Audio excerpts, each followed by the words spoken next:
Hello, welcome back to the channel. Today I've got this Alpha Tropical Island. It is really beautiful. Really kind of love this card. All Alpha cards, I'm a sucker for them. But Blue Dual Land, that's pretty awesome. So the reason that this card is here is a couple of things. It's in pretty great condition. But if you could tell from the front already, right here where my finger is, there is a binder dent on that spot. Over here, there's something I'm not quite too confident that that's going to lift out. Those look like scratches in the card, but I'm going to try to clean them and hope for the best on that. And there are some other little areas, maybe some stuff can be cleaned. I see a little dent. I think that's a dent down in there. I'll look at it more closely underneath a magnification before I start. That's what I actually always do, is before I start work, I often just take the card out and I show you guys. But then when I'm going to start doing work and make a plan of how to work on the card, I'm going to get out a magnifying light and have a better look at it, just kind of appraise the best way to go about the restore. So from the back, you can see the other side of that binder ding. There's a little bit more stuff going off the surface there. And I think, maybe I just imagined it. I thought there was something over here too, but doesn't seem to be. There is a couple of little pokey marks up there as well. So that, I think there's maybe a pokey mark right there. A little bit of dirt. So this card belongs to a friend of mine, Scott's. Scott, it's Scott's card is what I mean to say. He's a really good guy. So this is something I hope I can do for him and do really well, and both be really happy with the result. So yeah, I'm gonna get to that in a second. Someone asked me today if this is my full-time job, and I don't know if I wish it were. I do enjoy fixing things. It's always been part of something I've done all my life. Like when we were young, we didn't have a lot of stuff, and in my family either, is money was a bit of a tight commodity. Let's put it that way. So anything that broke, I think we gave it an honest attempt to fix it as best as we could. I'm noticing another little hole here. I think there's another little pockmark. And I was always fixing stuff with my father as a kid. That was something that I'm pretty grateful to him for. Always inspired me. He said, I just always watched my dad fix things. He didn't know how to do something, and he'd think about it and figure it out, and come up with his own way of doing it. Usually, I wouldn't say it was always a professional way, but he always thought it out carefully first. And he did as best as he could, and most of the stuff he did turned out to be pretty darn good, especially for a first attempt. I'd say his first attempts were very good, and he was always learning, and he was always okay with that idea when I was very young, and that was pretty formative for me in those years. And I myself have been, building and fixing stuff. If you look at my hands, you can probably just tell from my hands all the marks on that. I'm working with my hands every day. At this particular time. So I don't do this full time. I have a regular job, which is I run a small restoration and remodeling business nearby where I live, and I enjoy that. I get a lot of. I never enjoyed working anywhere. I always liked doing my own stuff, and I get a lot of enjoyment of kind of like, meeting somebody, getting to know what it is that they want. I'm trying to think, if all this stuff I've done and all the things that are in my toolbox now, how I could go about, doing that the best I can for them. And I always feel like I feel helpful, and I'm lucky to get to kind of start a project and see it all the way through to the end. And I, at the end of a day or a week or a month, and sometimes even a year, when I've done like a whole house, at times it's like very, very nice to see how far something has come, and actually usually it changes organically as you do it. It's not really how you set out to do it. Sometimes, actually most of the time, I'd say it ends up better than how you set out to do it, because you make good informed decisions and corrections, of course, along the way. And I have the same approach for this. That's kind of also my approach for life.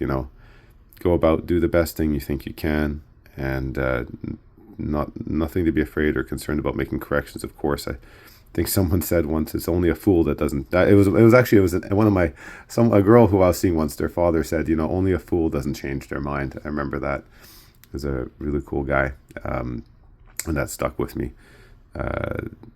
So here we are. Anyway, to answer the question, I don't do it full time. I'd probably be interested to do. Well, I do it a lot. I fix about a card a day, so I feel like that's about as much as I could do. And I have this other thing. I'm always looking for, like, I wouldn't say so much other ways to earn money, but like, just ways that I just want to be able to support my own family and have more time to spend with my kids, because they're all at this pretty great age of, like, 4, 6, and 8, and I just want to be there at this time, and actually, I mean, any time with them in their lives. But they're some of the coolest people I know, and the best huggers for sure I've ever known. And to them, all the time I spend with them is like, it's so valuable to them. It makes it even more valuable to me. So if I'm doing something like this, which is more flexible and stuff, it gives me an inspiration to work towards it.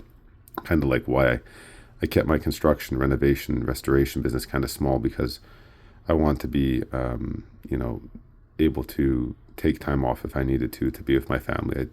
Work and what I do is really important. Don't get me wrong. Like, I'm a diehard, and I think really hard about the projects I take on. But I'm doing it always for a cause, and the cause are the things the work is the thing I like. The cause is the things that I love, and I'm thinking about how to get a nice balance between things I like and things I love. And right now I'm in a pretty good place, because I've got this going on, and I'm really happy to have kind of solved this and built some cool equipment. And now I'm on my way to keep trying to do new and more more interesting repairs on cards and other stuff. I think other avenues are opening up, and I'm doing kind of different stuff in my restoration business than I was before. And I'm just always looking for kind of starting stuff like that, and I've got a few other irons in the fire, that's for sure. So yeah, I think I blabbed long enough. Thanks for listening. I'm going to cut straight ahead to the restored card. I mean, I always say that, by the way, right? Like, I'm always like, oh, I'm going to cut ahead to the restored card. Like, the card is not restored. I'm still holding the damaged card in my hand. I'm definitely going to go have to see how it turns out.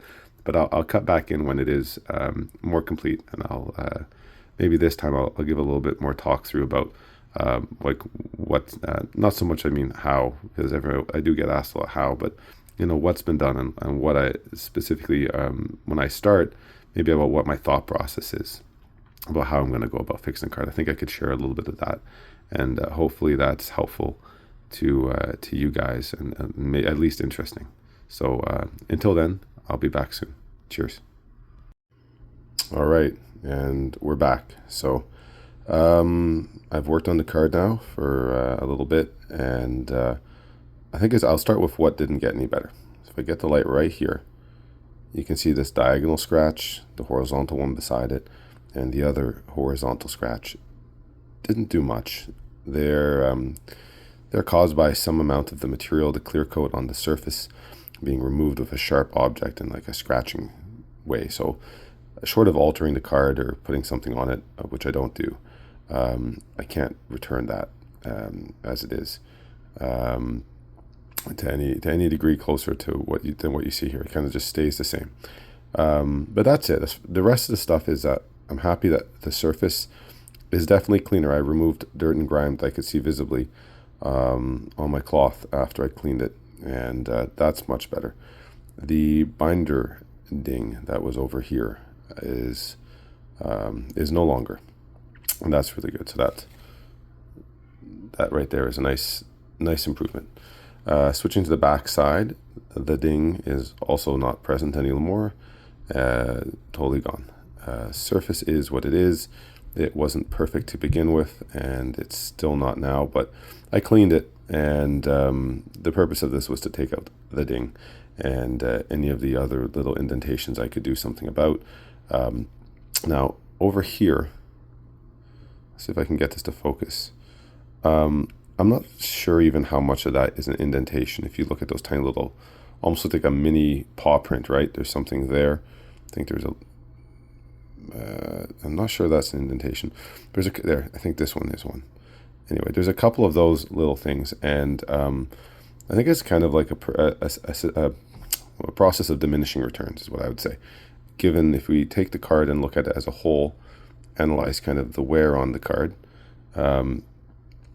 what's the value of working on this further, because I don't think it actually increases the value of the card.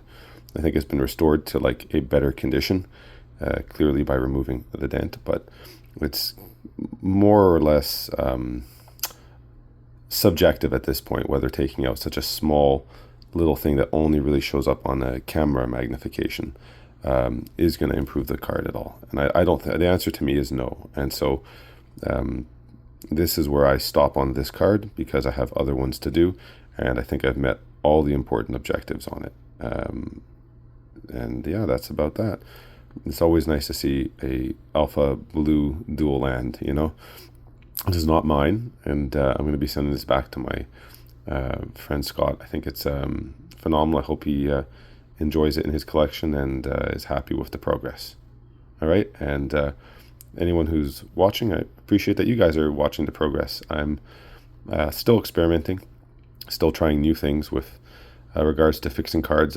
I work on, about one card per day in terms of, I would say we could call it work. That I'm actually trying to improve for, that is a project card. But usually I have about 3 to 5 cards per week that I do stuff to and see if I can get different results. So that's another part of it. So I'm still continuing with those and taking my notes and stuff. And, I've always got hopes to make every process I'm doing better. Yeah, I guess I'll put it that way. I'm very passionate about fixing the cards. It's something I enjoy doing. And I feel very lucky that I'm able to get such good results for people. I know it's making them happy, and I guess that's what life is about, right? Do things that make you happy, make other people happy, and at the end of the day, you go to bed pretty happy. All right? Thanks for tuning in. Cheers.